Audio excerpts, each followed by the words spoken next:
खुलुमबाय बे समाव बडलेण्ड इंखं टेलिभिजननि स्टुडिअ आं मिथिका नार्जारि।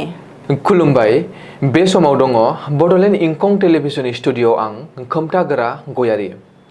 दिनैनि गाहाय रादाबफोराव दङ। माइनरिटी सुबुंफोरा आजमलखौ अनसायनो खमायबाय, सिगांनि बायदि फोथायनाय आरो सिबिनाय गैया बुंदों आमिनुल इस्लाम। नाजिरायाव आलफा उदांनि मुङाव रां दाबिना साब्रै लाइमोनफोर हमजादों। गौरव गगैखौ लकसभायाव हेंथा दोलोनि लेङाइ गाहाय महरै थिसनबाय। डनाल्ड ट्राम्पखौ बिसायख'थि मेलाव गुलि गावदों, खुनुरोखोमै जिउ रैखा। बारनि बाउन्सारआ सानै आइजोखौ बुनानै गोब्राब जोखोम खालामदों। 70 बोसोर बैसोनि सासे आइजोखौ जिनाहारि खालामदों। कुकी माओबादीनि हामलायाव सासे CRPF जवाननि जिउ खहा। दानिया फैदो आबुं रादाबाव।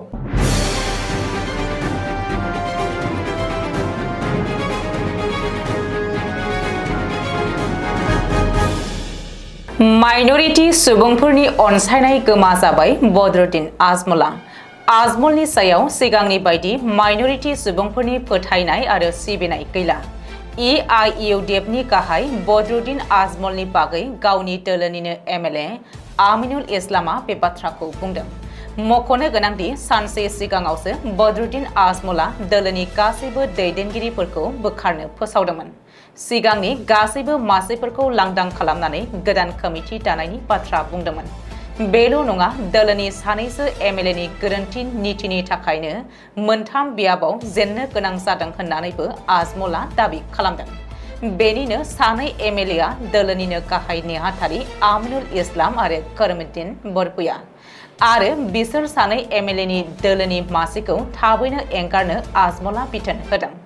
आजमलनि बेबायदि बानबुंथिनि उनावनो आमिनुल इस्लामाबो बिजाथाइ होदों आरो जेननायनि दाया आमिनुल इस्लाम आरो करिमुद्दीन बरपुयाल' नङा, मोनथाम बियाबाव जेननायनि दाया दोलोनि साफ्रोमबो दैदेनगिरिनि। आजमलआ दोलोनि सानै MLAनि सायाव गासैबो दायखौ जाबसिननानै गोथार जानो नाजादों आरो आजमलनि बेबायदि साननाया मोजां नङा होननानै आमिनुल इस्लामआ बुंदों। बेजों लोगोसेनो EIUDFखौ गोख्रों खालामनो थाखाय बिसायख'थियाव जेननायनि उनावनो दोलोनि बिबान एंगारनाय आमिनुलआ आजमलनो सुबुरुन होदों। रिपर्ट बायदिब्ला कंग्रेसआव EIUDFनि दरजाया बन्द जाबाय होननानै कंग्रेसनि माखासे दैदेनगिरिफोरा फोसावदोंमोनब्लाबो बिसायख'थियाव जेननायनि उनावनो आजमलनि थांखिया गोजोननाय गैयै EIUDFनि सानैसो दैदेनगिरिया कंग्रेसआव थांनायनि इसारा होदों आरो कंग्रेसनि फारसे आमिनुल इस्लामनि फोथायनाया हरखाबनो बांदों आरो कंग्रेसखौ बाख्नायदों। नाजिरायाव नकल आलफा। नाजिरायाव फरेस्ट बरुवा दैदेननाय आलफा उदांनि मुङाव रां दाबिनानै हमजादों नकल आलफा। मिथिनो हानाय बायदिब्ला नाजिरानि बिहु बराव आलफा उदांनि मुङाव रां दाबिनानै साब्रै सुबुङा पुलिसजों हमजादों। बेनि गेजेरावनो सालफा एबा आलफानिफ्राय आखाइ दैखांनाय सुबुंबो दङ।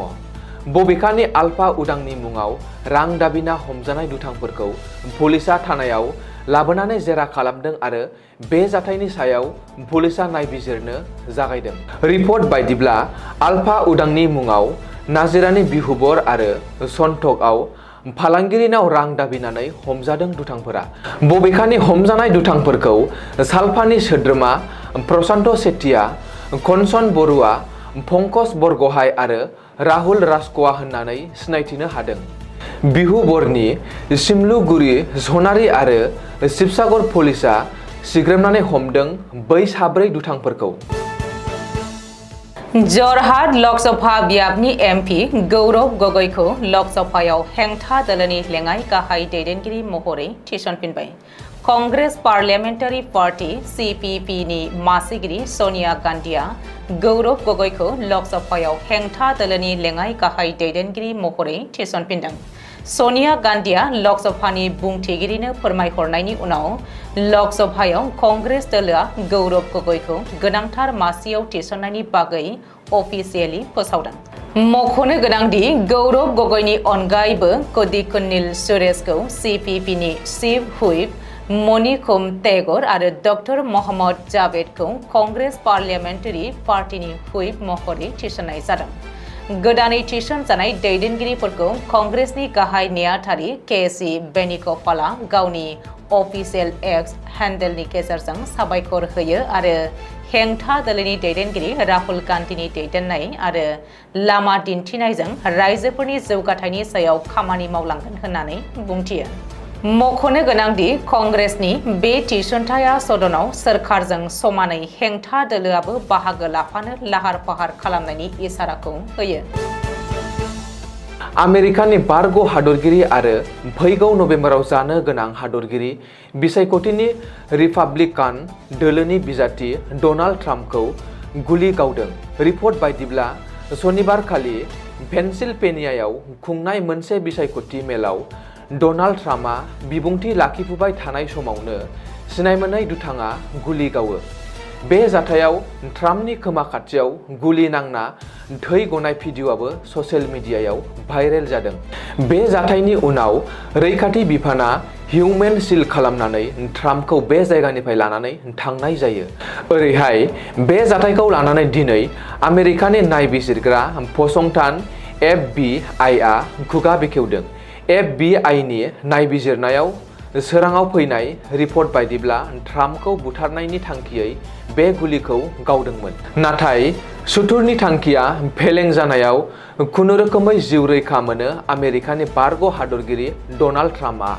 आमेरिकानि सम बायदियै बे जाथाया सनिबारखालि मोनाबिलिनि 6:30 जादों।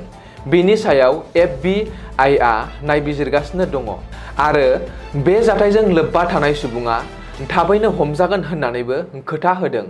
मख'नो गोनांदि नबेम्बराव डनाल्ड ट्राम्प आरो हादरगिरि ज' बाइडेननि गेजेराव जानो गोनां बिसायख'थि सिगां बे हिंसायारि जाथाया राजखान्थियारि गुलाय-गुजाय सोमजिहोदों। गुवाहाटीआव थानाय टीच&क्यू स्पर्ट्स काम लन्च बाराव सासे बारनि बाउन्सारआ सानै आइजोफोरखौ बुनानै गोब्राब जोखोम खालामदों। बेजों लोगोसेनो बाउन्सारफोरा लामायाव बिसोर आइजोफोरखौ सिगि सग' खालामनाय जाथाया केमेरायाव सेबखांजानायखौ रोखायै नुनो मोननाय जादों। सुलुङाव फोरमायथिनाय बायदिब्ला आइजोफोरखौ बायजोआव लाबोनानै बुग्लिफैदोंमोन। ओनसोलनि पुलिसआ रबिबारखालि बे जाथायजों लोब्बा थानाय साथाम दायनिगिरिफोरखौ गावसोरनि जिम्मायाव लानानै थांनाय जायो। खौरां बिजोंनि गेजेरजों जोखोम जानाय आइजोआ फोरमायथिनाय बायदिब्ला बारनि बाउन्सारफोरा माखासे सुबुंफोरजों दावराव दावसि जानायखौ नुनानै सोंलु खालामनायाव बाउन्सारफोरा आइजोफोरखौसो बेनि हेंथायै गाग्लोबो आरो बिनि मुवा बेसादफोरखौ सेख'नानै लांदोंमोन, जेराव मबाइल आरो सनानि मालाबो दङमोन होननानै आइजोआ मिथिहोदों। दावराव दावसि जानायनि गेजेराव बिसोरनि सासे सुबुङा गोब्राब जोखोम जानायखौबो नुनो मोनदों। पुलिसआ बे जाथायनि सायाव नायबिजिरनाया सोलिगासिनो दङ होननानै मिथिहोदों। गवालपारा जिल्लानि सिङाव थानाय माटिया ओनसोलाव सासे 70 बोसोरनि बैसोगोरा आइजोखौ सासे दुथां सुबुङा जिनाहारि खालामना बुथारनो नाजानाय मुगैथाव जाथाया सोराङाव फैनायखौ नुनो मोनदों। सुलुङाव फोरमायथिनाय बायदिब्ला आइजोआ मोसौ खानो थांनायाव सासे दुथां सुबुङा गावनि मोखांखौ सिजों खाथेनानै आइजोनि सेराव फैनानै उनाव जरजुलुमै जिनाहारि खालामदोंमोन आरो उनाव आइजोखौ गोदोना सेथेना बुथारनो नाजानायाव आइजोआ अरना होनायनि उनाव खारग'नो हायो। बे जाथायनि उनाव आइजोखौ हस्पिटालाव दैथायहरना टेस्ट खालामनायनि उनाव जिनाहारि खालामनायखौ रोखायै मिथिनो मोन्दोंमोन। बबेखानि पुलिसफोरा बे जाथायनि गुबै दायनिगिरिफोरखौ ग्रेप्तार खालामनो थाखाय संदानगासिनो दङ। बेनि अनगायैबो गुवाहाटी लकसभानि MP बिजुली कलिता मेधिया रबिबारखालि जाथायसालियाव नुजाथि हैनानै खौरां लाहैनायनि उनाव पुलिसफोरखौ थाबैनो दायनिगिरि सुबुंखौ ग्रेप्तार खालामनो बिथोन होनाय जायो। मणिपुरनि दुंहाव थासारिया दासिमबो सुग्लायाखै। बेबायदिनो मणिपुरनि जिरिबाम जिल्लानि सिङाव थानाय मरबुं गामियाव रबिबार फुंनि समाव आरोबाव फिन रैखाथि हानजा आरो कुकी मावबादिफोरनि गुलि बारुदनि हामलायाव सासे CRPF जवाना जिउ खहा जायो आरो सानै मणिपुर कामान्ड'आ गोब्राबै जोखोम जायो। सुलुङाव फोरमायथिनाय बायदिब्ला रैखाथि हानजानि गारिया जेब्ला मरबुं ओनसोलाव लाखिफैदोंमोन अब्लानो कुकी मावबादिफोरा रैखाथि हान्जानि सायाव हरखाबै गाग्लोबदोंमोन, जायनि थाखाय गासै 2 घन्टानिबो बांसिन गुलि बारुदनि गाग्लोबनायाव ओनसोल नाङैनो दुंहाव थासारि जादोंमोन। बे हामलायाव जोखोम जानाय जवानफोरखौ गोख्रैयैनो फाहामथाय होनाय जायो, नाथाय बे खौरांखौ सुजुनाय समहालागै जोखोम जानाय कामान्ड' आरो जिउ गोमानाय CRPF जवाननि सिनायथिखौ होनाय जायाखै।